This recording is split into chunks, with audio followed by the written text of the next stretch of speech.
Once upon a time, many years ago, in the town of Verona, Italy, there were two feuding families, the Capulets and the Montagues. Although there are details between, this is Draw My Life, Romeo and Juliet.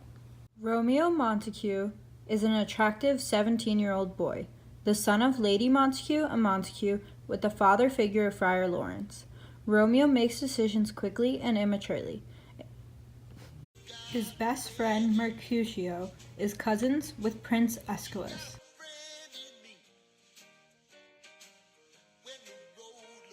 While Juliet Capulet is a sweet young girl.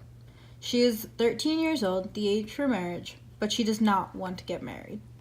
Unlike Juliet, her mother wants her to get married to a wealthy boy named Paris.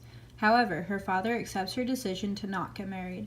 So he tells Paris it is Juliet's decision, and if she decides to marry him, he has to wait 2 years.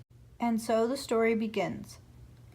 One day, two loyal Capulet servants, Abram and Samson, were talking till two Montague servants came into the street. Soon enough, Benvolio, a peaceful Montague, and Tybalt, a fiery Capulet, entered the scene. While the Capulet attempt to fight, the Montagues are getting angrier and angrier until they break. Both families take out their swords and begin to fight. The clashing of the swords brings citizens' attention. Prince Aeschylus comes in to stop the fighting. The prince warns the next fight between the two families, they will be put to death. While this is happening, many Montagues are looking for Romeo.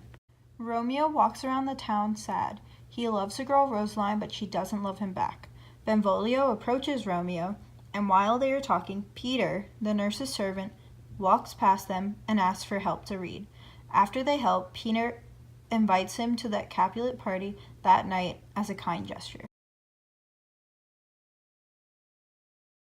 In a crowd full of people, while looking for Rosaline, Romeo spots a girl, the perfect girl.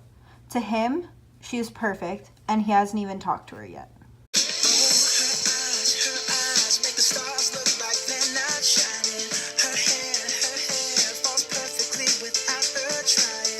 Began to dance together.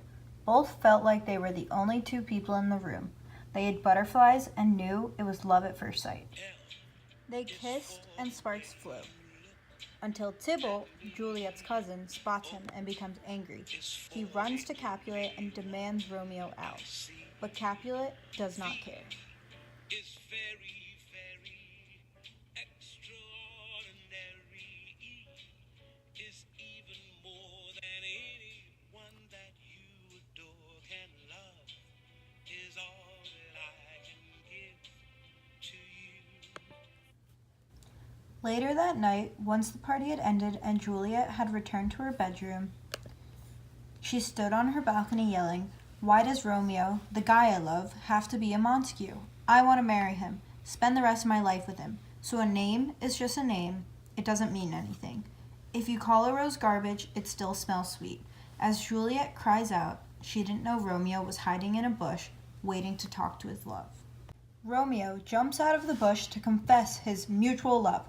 "Juliet, I love you. Marry me."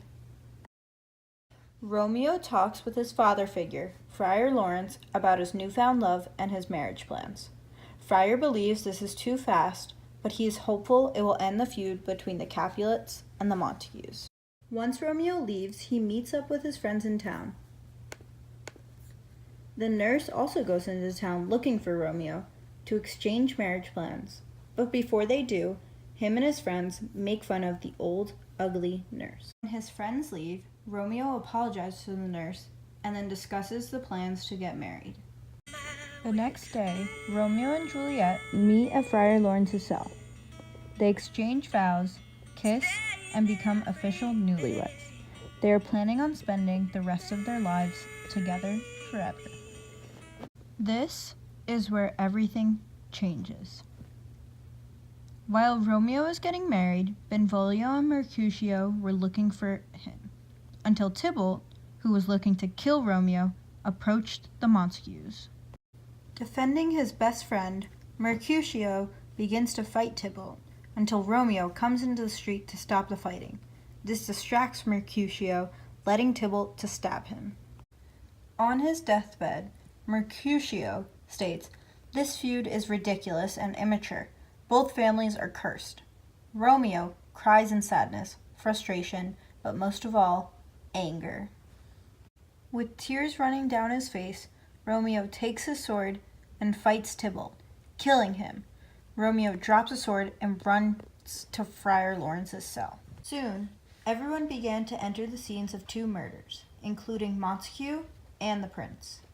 Benvolio explained the fight to the prince. The prince is pardoning Romeo and banishing him to Mantua instead. In the Capulet house, Juliet wishes to see her Romeo, but the nurse bursts in with news about Romeo murdering Tybalt. The nurse assures Juliet she will see Romeo and discuss a plan. In his cell, Romeo grieves about his punishment. Friar yells at him because he's lucky to not be dead. Someone knocks on the door. The nurse stands in the doorway talking to create a plan. The Capulets of Paris are talking about the terrible event. To distract Juliet, a wedding is planned between her and Paris without Juliet's consent. Is where everything goes wrong. Juliet visits Friar Lawrence for confession. Juliet would rather commit suicide than marry Paris. Friar thought of a plan, an extremely risky plan involving death and promises. Before Juliet leaves, Friar gives her a poison to take as part of the plan. This poison will slow Juliet's heartbeat. Enough, she will seem dead for 48 hours. Just enough time to be taken to the Capulet mausoleum, where Romeo will be waiting, so they can run away together to Mantua and live happily ever after. Juliet returns to her chambers late at night. Before taking the poison, she questions the whole plan, thinking of all that could go wrong. She takes the poison anyway and falls to her bed asleep. The next morning, Juliet is found by the nurse and her mother, Lady Capulet. Her body is brought to the mausoleum for the soon funeral instead of the wedding. While Romeo sits in a Mantua house sulking over leaving his wife, his servant, Balthazar, comes running in, filling him in on Verona town news. Balthazar tells Romeo about the death of his love. Romeo cries. He immediately leaves with him to return to Verona and die with his love, who isn't really dead. Romeo enters a mausoleum, his Juliet laying on a bed, looking so lifelike. He lays next to her, hugging and crying. Romeo takes the poison, killing him quickly and painlessly, so he could finally be with his Juliet, or so he thought. Juliet starts to wake up. She sits up, looks around, and sees her dead Romeo laying beside her. She doesn't know what to do, so she takes Romeo's sword and kills herself, wanting to be with her husband forever. In the famous story of star-crossed lovers, Romeo and Juliet are one, dying together with unconditional love. The